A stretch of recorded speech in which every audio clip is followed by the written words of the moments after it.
Hello, and welcome to this Windhorse Publications podcast.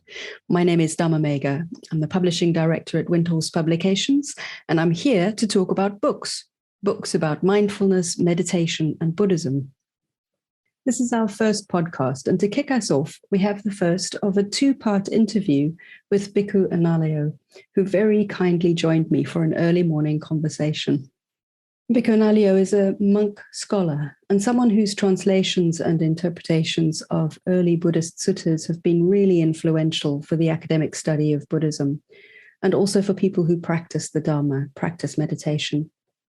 He was born in Germany, ordained in Sri Lanka, and now lives at the Barre Center for Buddhist Studies, where he combines a life on retreat with prolific writing.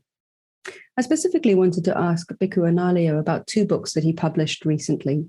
Both of them were written for mindfulness practitioners and teachers who want to know a bit more about the Buddhist background to this widely used set of techniques and approaches for greater presence and awareness.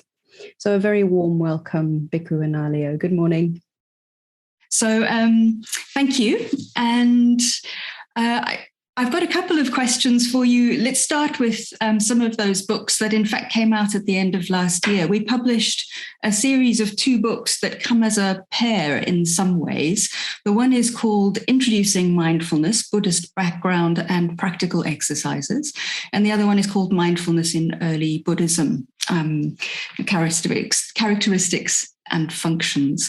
And both of them seem to have been born, if you like, out of the same wish as an intervention into into mindfulness as it's used currently. Maybe you could say a little bit about why you wrote these two.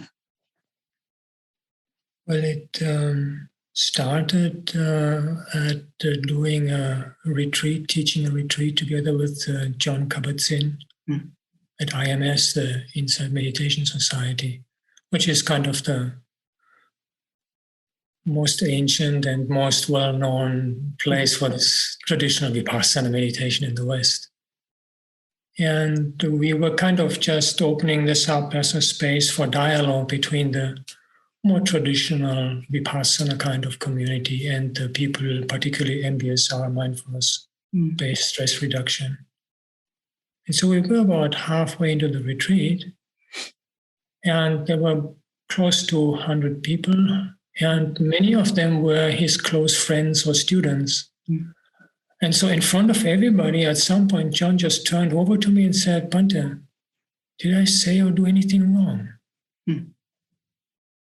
And that struck me very strongly because, you see, I mean, if I had that question, I would have taken him by the side, say, "Let's go outside, I want to ask you something," but not in front of everybody.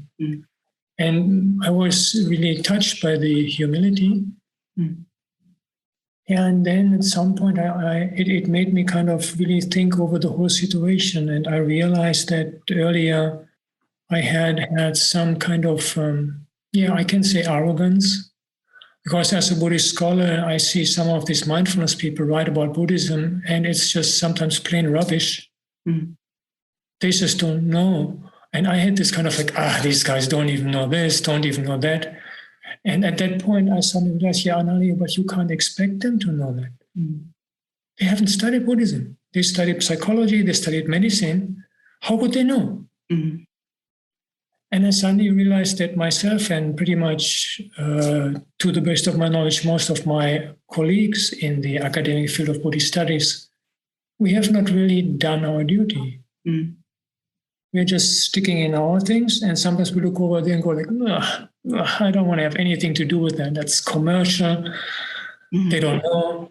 But actually what we should do is to make our knowledge accessible, particularly as there is they call it the second generation of mindfulness-based interventions, where after the first generation was very nervous about any connection with Buddhism as they were trying to establish themselves in the medicine and hospital field as something to be taken serious. The second generation is now wanting to look at these Buddhist roots. Because they realize without looking at these historical precedents, we don't really understand fully what mindfulness is, what we are doing. And so I decided it would be good if I can invest some of my time into just helping to clarify these things. And I realized that I need to do it in two ways. One way would be this more academic type of detailed research that I normally do, giving all the Chinese and lots of footnotes. But another way also to have a simple way that general people who have interest in that can just really access the main pieces of information as I understand them, of course. I have no copyright on saying this is what the Buddha said or this is the truth. I'm just saying that my way of working and understanding this quality. And this is how these twin books came about. Basically coming together and introducing mindfulness really meant for the general, someone who's done an MBSR course, for example, and says, hey, I would like to know a little bit more about this Buddhist background, but I want it simple and clear. And the other book is then more for those who are actually fully involved in research on mindfulness in the field of psychology, who are willing to go a little bit more on the academic current or level, and are willing to really look at what are all the different ways how mindfulness is used in the suttas. So let's start a little bit with the Introducing Mindfulness book. So that one is, as you say, oriented to a slightly more generic readership, somebody who might be exposed to mindfulness in other contexts, who wants to learn a little bit more. And you've actually got, so it's sort of developmental, that book, isn't it? From introducing some of the basics about mindfulness and also, in a way, helping people to develop their practice from daily reflections, daily mindfulness exercises, all the way to a more formal, seated, in a way, enduring meditation practice that's oriented more towards wisdom. But what I found really interesting in the Introducing Mindfulness book is though it is very accessible for beginners, you're actually constantly situating some of the debates about what mindfulness actually is, what it is accompanied by, what context it comes from. So some of those I was quite interested in. So, for example, the idea of mindfulness for health. And whether or not that's a legitimate thing to do, I think that's part of the debate, isn't it? Should we be using mindfulness in these ways to attend to daily problems of everyday life? Yeah, and you come out very strongly that the answer is yes. Yeah, that this was in fact the first really major finding I made when I started in this mindfulness research, that I came across this discourse where the Buddha reportedly teaches King Pasenadi mindfulness to help him to come out of overeating. And this is just such a clear-cut precedence. I mean, it's Pasenadi, and I searched a little bit more Pasenadi, King Pasenadi, the way he's depicted in the suttas.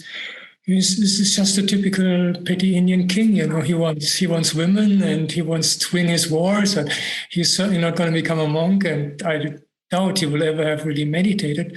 And he's just eating too much because he gets so much good food, you know. And then the Buddha gives him this beautiful passage. Manujasa satasarimato homatang janati landa bojani tanutasavadanti vedana sanikam jirati ayupayayam. It's a very beautiful short thing, and just simply basically saying that the key is to know one's measure with food. And that mindfulness is the tool for that. And the fascinating part, and it continues, there's some other people also there that have come together with the king to visit the Buddha, and the Buddha then says to this young Brahmin, you memorize this, I pay you 100 kapanas or whatever it is, the ancient coins, and you have to recite it every day for my meal. So this is actually a paid mindfulness instructor.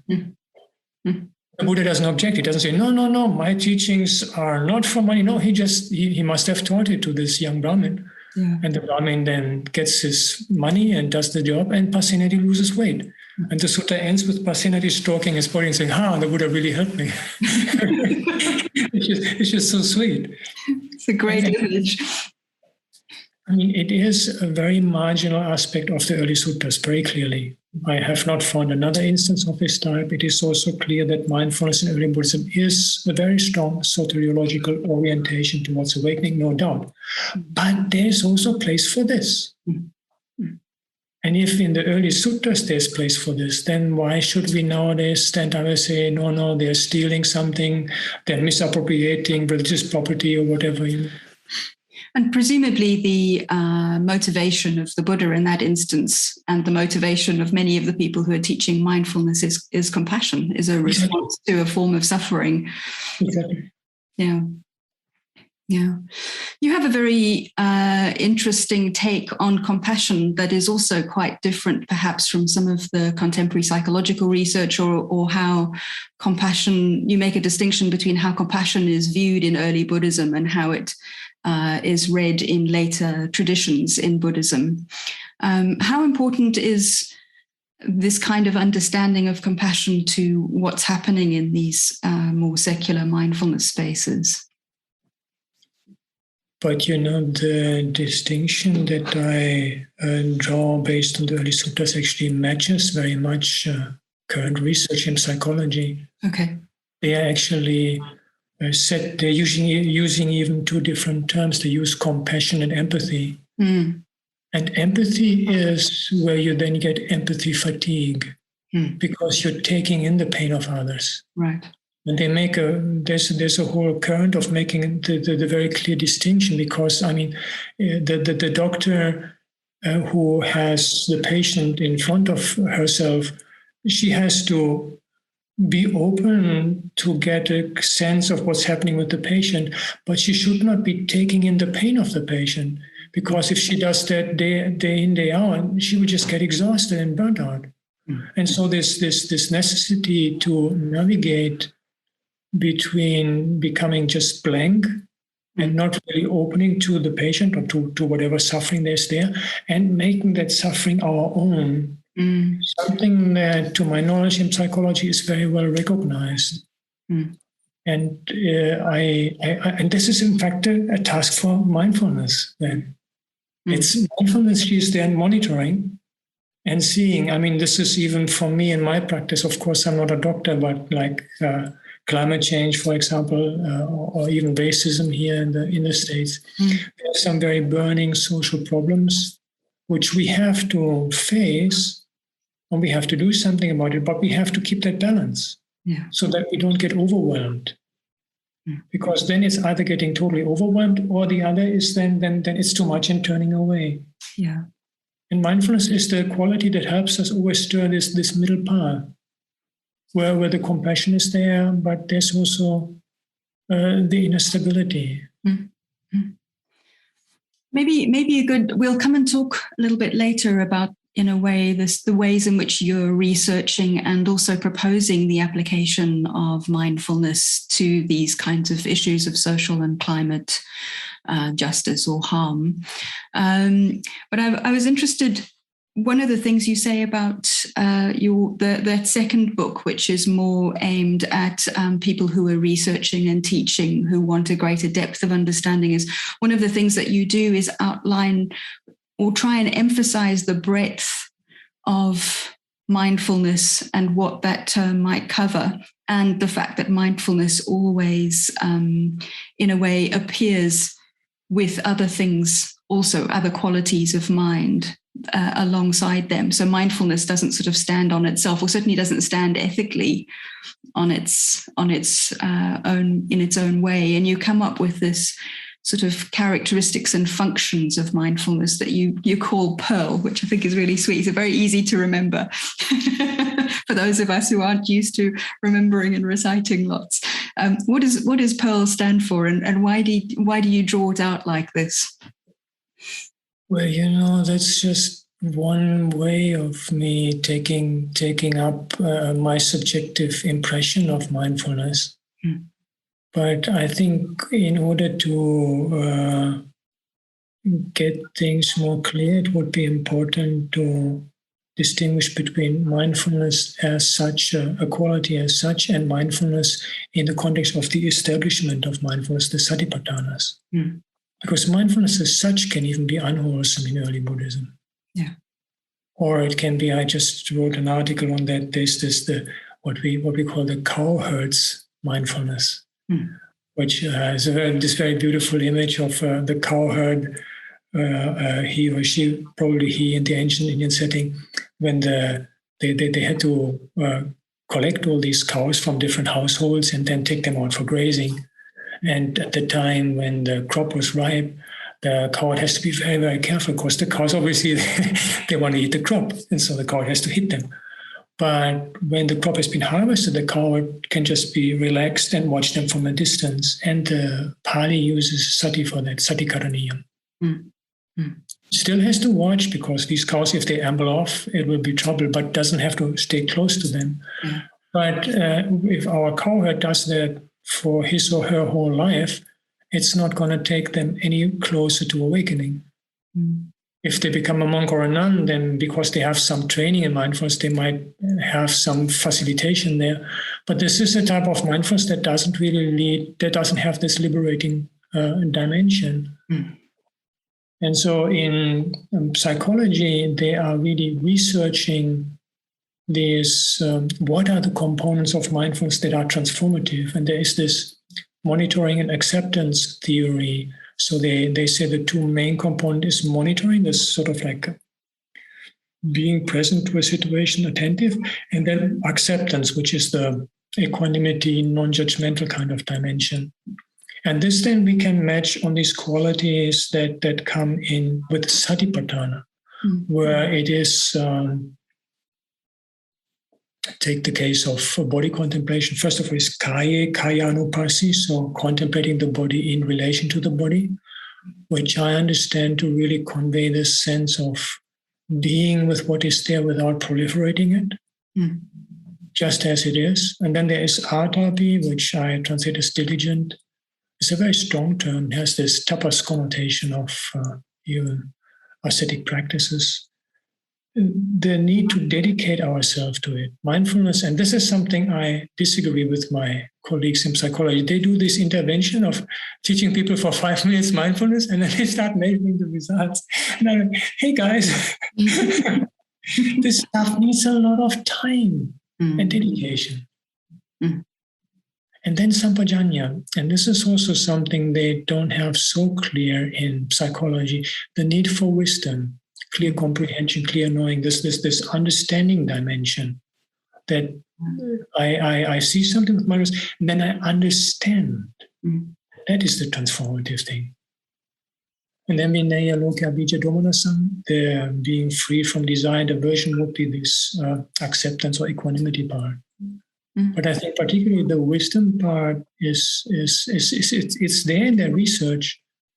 Like my friend Judd Brewer, he has done this research with people who are addicted to smoking and who have tried in different ways to stop and haven't been able. And he just teaches them to be mindful. And then they watch, and then they were like, wow, this tastes horrible. The basic realization that what they have was so cool.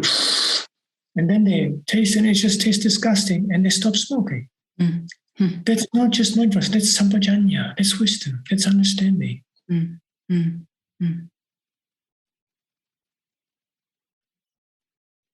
And my pearl goes in a little bit a different direction. It's just another perspective. I mean, one is mindfulness protects us. Has this protective dimension. And this is really, I mean, whenever I run into trouble, afterwards I look back and say, brother, you were not mindful. So when I'm mindful, I have my way of stirring through the traffic of everyday life. And then every problem becomes part of the path. Then you embody. This is really important for me, especially in the West. We have to get into the body. We have to have this somatic dimension in our practice. When I was living in Asia, I found people, I didn't find this so striking because people are somehow naturally more group than individual, more in the body than just in the brain. But here in the West, people are my experience, they're so individualized, and they basically just live in this upper part of their body from the chin upwards. They're just all in the head. And so I find it's really important to come to the body, to arrive in the body, to inhabit the body, to become embodied. Yeah. And this is the Kaya Gatasati. This, I find that really important. Then, well, attentive, receptive, and liberating. These are more dimensions that relate more to what I just earlier discussed from this monitoring acceptance theory. But the pearl is not like the final truth. It's just one playful image and I hope everybody takes it and picks out some parts that work and leaves out other parts. I'm not having any kind of truth declaration behind that. It's just one playful image but the idea of the pearl itself, that there's something that is irritating. And then in order to smoothen that out, these covers of, I don't remember the English name now for this. Something calcite, isn't it? I'm not quite. Yeah. Exactly. You do it around, and out of it comes this beautiful pearl. Yeah. And this is the crucial difference also between mindfulness and other forms of meditation practice, such as like concentration, particularly if it's focused concentration, that mindfulness makes us really appreciate the problems in life because they're opportunities for growth. Yeah. We don't want the difficult people to get out so I can finally do what I want, or we want, it's all this working with conditions as they are. And precisely because of that, then more and more diminishing of this ego sense of wanting to control, wanting to have everything our way. Yeah. I wanted to ask you a little bit about your method, which some people might know a lot about and some people might not, in the work that you're doing. And it's a method that's very, very generative in your sort of research agenda of comparing texts from different recitation traditions, different languages over time. Perhaps instead of me explaining what your method is, perhaps you could say a little bit about how it is that you work across these different canons, if you like. Well, that is not really my method, that is an established method in the field of Buddhist studies. It's just that due to particular patterns and fashions that the field goes through, there has been very little attention to early Buddhism in recent times, and you need to know a lot of languages to be able to access the primary sources. And so I have just come out with a lot of work on that. But the basic idea is simply that the teachings of the Buddha and his disciples were passed on by oral transmission for centuries. And oral transmission is not that reliable. There's always chances for errors to occur. Sometimes somebody gives an explanation. It's just a personal explanation, but in the course of time, it actually becomes part of the text. And so we have different lineages of this oral transmission. One is the one that most of us know as the Pali tradition. This went from India to Sri Lanka in the language of Pali and is now accessible in the Pali Sutras. But other of these lineages also went in other directions, and we can access some of these in another language called Gandhari, which in the north of India we have some fragments because these are very mountainous kind of areas where birch bark fragments could survive for a long time and being researched. Some are in more like Buddhist Sanskrit. And then also some of these oral transmissions were brought to China, translated into Chinese. The whole was also brought to Tibet and translated into Tibetan, but then there was a persecution and it was lost, so we have only very little material in Tibetan. But we have all these Indian oral transmission lineages of these teachings available in these different languages. So by placing them side by side, somewhat similar to how people would study the Gospels, you have like certain parts that are very similar. And so there it seems reasonable that this is relatively early. And we have other parts where one is like this and one is like that. And sometimes one just sees they're different. But sometimes one sees like, wow, there are some reasons to think that this one is a later addition. And some of these later editions are particularly fascinating because they show us beginning developments in Buddhist thought, the beginning of the Bodhisattva ideal Mahayana, the beginnings of Dharma, tendencies to ologize the Buddha more and more. There are all these tendencies that we can observe through this comparative study. And in the case of mindfulness in particular, for me, the problem that I always had was how to put all these 4 establishments of mindfulness into practice. Because the way they appear in the Satipatthana Sutta, I just didn't see a way how to combine all 4. But in many other texts, we get the mention of just these 4 and this feeling that they belong somewhere together. And by comparing with the Chinese parallels, I was able to kind of say like, oh, these are the central aspects of each of the 4 satipatthanas. And then based on just identifying these more key exercises, without taking the position that the others are like wrong or whatever, but just saying that this stands more in the forefront and the others are more at the background, I was able to bring them together in a continuous form of practice that covers all 4 satipatthanas, all 4 establishments of mindfulness. It's an interesting project and an enduring project. You know, you've written a lot about Satipatthana, mindfulness of breathing, other practices that are core in this way, looking through these multiple texts. And I wonder, you know, in some ways you're trying to work out what is earliest. Presumably that also means to some degree more reliable. I don't know if that would be if that's the case. I'm curious. Well, I think that it is very useful to have this distinction between early and later in order to have a historical perspective. But I would like to refrain from imposing any kind of value judgments on them. Okay. I would very strongly object against some form of early Buddhist fundamentalism. Yeah. And in fact, some of the things we get in later tradition are just so beautiful.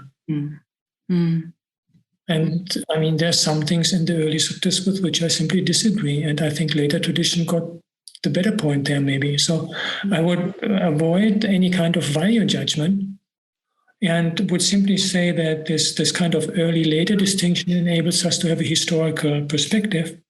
But then where we as practitioners position ourselves, it's completely up to us. You know, sometimes the early part may be resonating, sometimes something later may be resonating. Yeah. I mean, one very simple example, I am absolutely strict vegetarian since my youth. But the Buddha was not a vegetarian and didn't even make his lay disciples vegetarian, even though they could have. So actually we owe vegetarianism to Mahayana, particularly to the Lankavatara Sutra. Thank you. Yeah. Important. So it's not early good, later bad. Never get into that one. That's not helpful. Does it, I suppose I'm sort of fascinated by the position that you're able to be in through your facility with languages and your familiarity with all of these texts. In a way, I've got quite a few questions that are more in a way intellectual. I'm curious about where that leads and what the distinctions are that are helpful. And on the other hand, as a practitioner, I sort of want to ask you, like, who was the Buddha? Because not many people can get very close, have the knowledge and the familiarity with the languages to get a sense of what it might have been like to be near the Buddha, around the Buddha.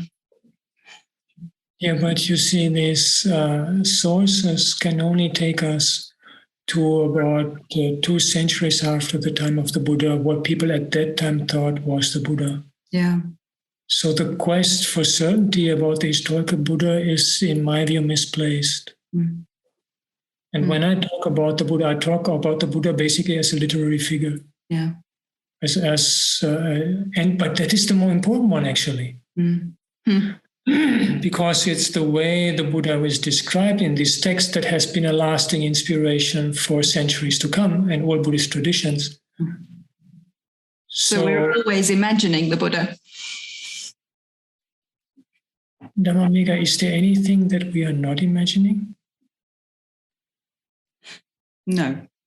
Well, not the moment you come into relationship with concepts, for example, or language, or even visual images that we have of those things. Yeah. All our perceptions are ultimately constructed and never objective 100% reflection of reality. Yeah. So it's probably good not to approach anything in this black and white matter. This is reality and truth. This is just imagination. But see, it's to some degree all imagination. Yeah. Yeah. I don't actually mean imagination in a negative sense. I mean that like we're all actively engaging with the Buddha in the ways that we can and in the ways that we have the resources to do as a figure. I don't necessarily mean imagination in a negative sense at all, but like that our imaginations more be enriched or less enriched depending on what we know. Or what we have exposure to. Yeah, but I mean, the Buddha that we can meet in the early discourses was not interested in telling about himself. He was interested in the teachings. Yeah, yeah. And when Ananda was there, all upset because the Buddha had been sick and he was afraid that the Buddha might pass away, Buddha said, no. Take refuge in yourself, Ananda. Take refuge in the teachings. And how to do that? Through mindfulness. Yeah. It's the teachings that are important, and our own practice and our own verification of the fact that, look, I've been practicing for so and so many years and I've changed. I'm a different person. Such and such defilements are still there, but such and such defilements are gone. This is really the key, I think. Yeah, and very clear. And then there's a deep sense of gratitude to the person who discovered and made this possible, and a sense of responsibility of myself wanting to contribute for others for this to be available. But it's not so much about this particular individual person as such. So thank you, Bhikkhu Anālayo, for that part of the conversation. We're going to leave Anālayo here for now. And in the next episode, we'll explore the application of mindfulness to some of the main social and environmental justice issues that we face. What can the early Buddhist teachings say to us in the world we live in today? I hope you join us for that. Windhorse Publications is part of the Triratna Buddhist community, and this podcast is sponsored by Future Dharma Fund, a Buddhist fundraising charity which helps fund Dharma projects across the world, including ours. If you're enjoying the podcast, please consider donating to them to help them fund current and future projects like ours. You can find out more about Windhorse Publications by going to our website.